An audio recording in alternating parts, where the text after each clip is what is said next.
Hi everyone, this is Annindita Palaus, and like I promised, this video is kind of a continuation to my previous video, which was about whether to charge money for Reiki or not. So along the same lines, another question that I often get asked is how much is the right amount of money to charge for a Reiki session or for a Reiki workshop? And again, there are several aspects to this particular question. First of all, it depends on where you are living, which country you are living in, and even inside your country, where do you live, your geographical area. Because if you're teaching a Reiki workshop or offering Reiki sessions, most of the people they prefer coming to a workshop in person or for a session in person. Although with the pandemic, of course, in the past 2 years, that has changed a lot. So much so that now primarily I teach my workshops online. And in fact, most people prefer, if not most, at least a lot of people prefer to learn Reiki through home study programs. That has changed a lot over the past few years with everything being so easily available online and plus with the social distancing and everything. And I feel like that is a great trend because you take your own time to learn. There is no pressure that you have to finish the whole course in a certain amount of time. So it really depends on the person's own learning style or strategy. So when it comes to pricing, you really have to keep into mind where you will be offering your services because based on your geographical location and based on the people in the area, are they open and receptive to Reiki? Because being here in the US, I do know that there are some states which are very open to holistic healing modalities such as Reiki. And then there are some states which are not as open to Reiki and such modalities. So you have to figure it out for yourself. Where do you live? Are people in your area open to such a healing modality? If they are, that's really great news. If not, and if you really want to pursue Reiki as a profession, then you might even have to consider moving to a place where people are really open and receptive to this. Or if you are just planning to do Reiki as a side thing, or as a hobby or as more of a community service, then it might not matter to you so much about moving to a different place. It really again depends on what your goals are with becoming a Reiki practitioner and a Reiki teacher. Secondly, once you figure out where it is that you want to market your Reiki services to, secondly, you also need to do some market research and find out what other Reiki practitioners are charging in your area. Because whether you like it or not, but based on what others are charging in your neighborhood, in your area, in your vicinity, I would say anywhere between 10 to 15 miles, maybe maximum 20 miles radius from where you live, whatever people are charging in that area, your rates will be kind of governed by those prices. So if people are charging, let's say, $60 an hour, and all of a sudden you are pricing yours at $100 an hour, then people might think that your services are overpriced and they might prefer someone else. On the other hand, if somebody is charging 60, so you decide that, oh, this person is very experienced, so they are charging 60, but I just got my degree, so I cannot be charging the same amount of money as them.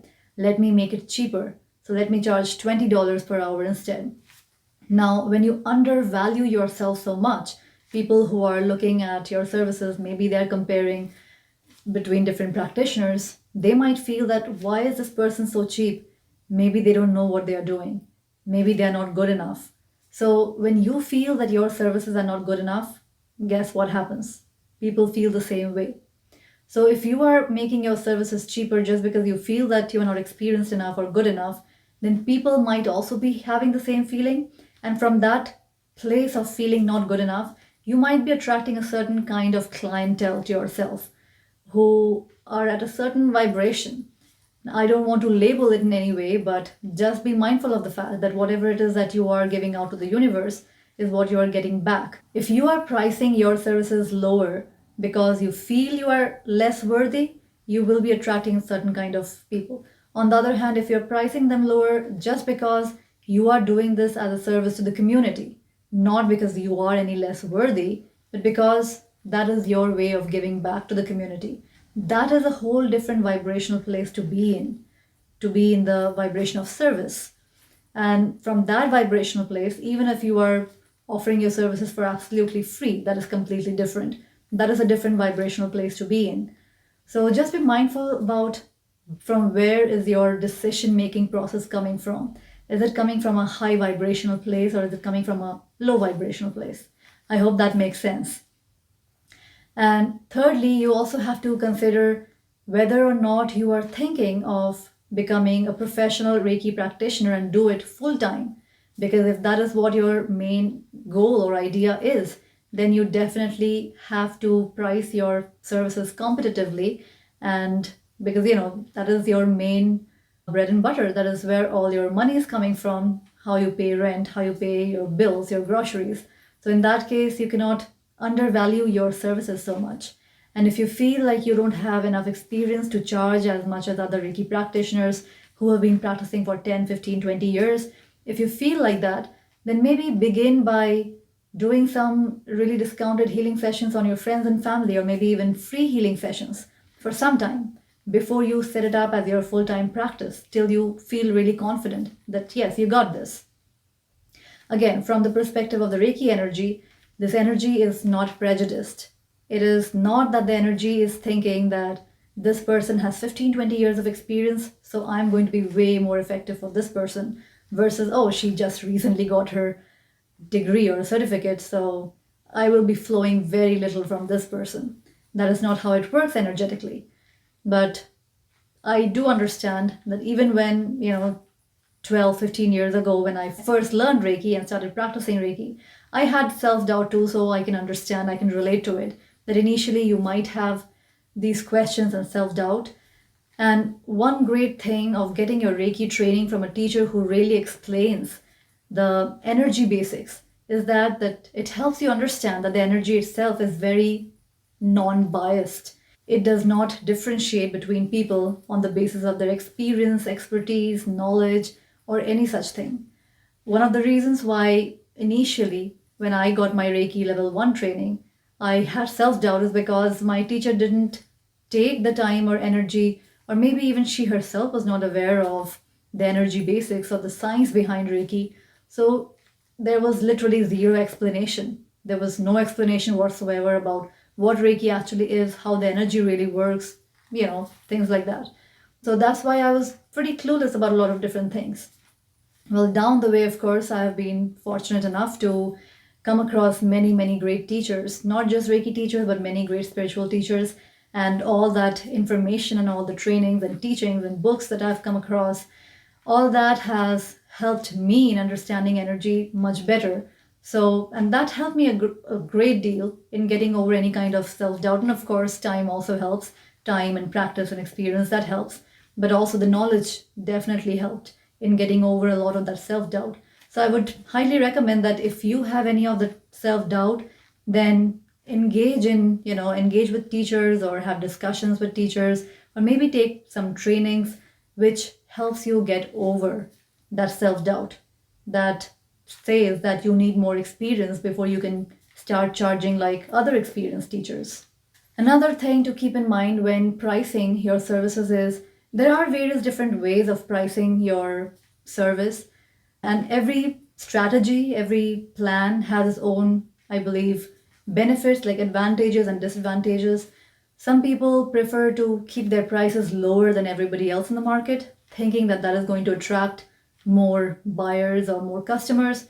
Some people prefer to see what is the highest limit and what is the lowest limit and have a pricing that is in between somewhere there.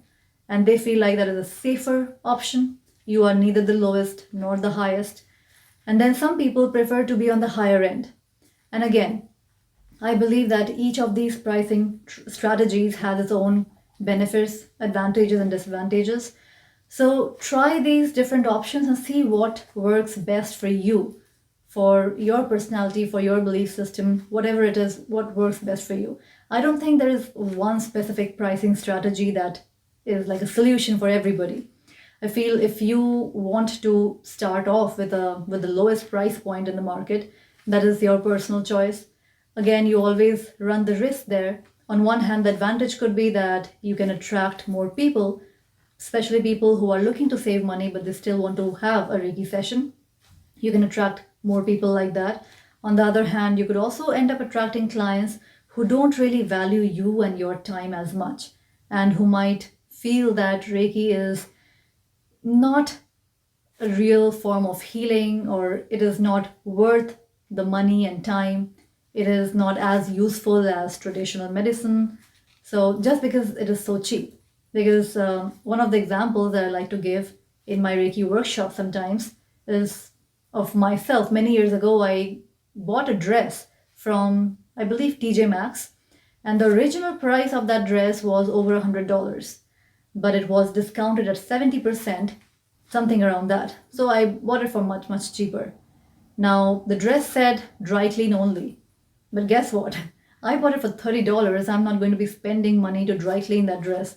So I just started hand washing it or putting it in the washing machine on delicate setting. On the other hand, it made me think that if I would have actually bought the dress at full price, then I would possibly be sending that dress to a dry cleaners, because now it is more expensive. So the dress is more worthy in my eyes, it's more valuable in my eyes. So subconsciously, somewhere in our minds, we do attach monetary value to everything, and something that is more expensive, we just tend to attach more value to it. That is just the human psyche.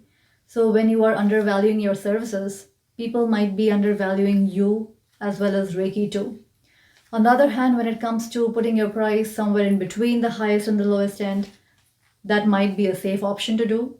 But at the same time, it also has the risk of your business and you getting diluted between so many other practitioners, because people who are looking only by price, I'm thinking that there are a lot of different practitioners who are also in that price range, so it is hard to distinguish.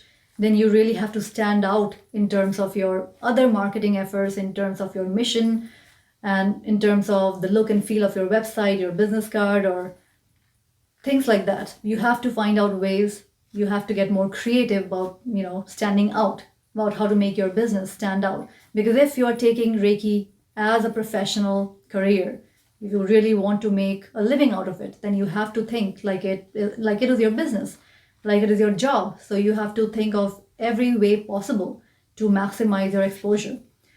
And then if you are thinking of pricing your services at the higher level, then of course people automatically have this feeling that if they are paying more, then they're getting more value. That is automatically the mindset. It just creates this feeling of well-being, and it also creates a feeling of trust because they are paying more. That doesn't necessarily mean that the quality of the Reiki energy itself is going to be better because you're charging more money, but that's just psychology of people. So you will be attracting a certain kind of people who will be valuing you more. On the other hand, there might be less people who will be able to afford you. So there are all these things that you need to consider when it comes to determining for yourself what would be the correct price to charge for your Reiki class or workshop. So at the end of the day, it is really a personal decision that you have to make, taking into account all these different things. So I hope this video helped in getting some clarity on this topic. If you like this video, then like it, share it with your friends and family who might also benefit from this. And if you haven't already, then subscribe to my channel, as that really helps with the YouTube algorithm and showing this video to more people like you who are interested in the topic of Reiki. Also, if you have been wanting to learn Reiki, then I would highly recommend that you check out the link in the description below for my Reiki home study program. I'll talk to you soon. Bye for now.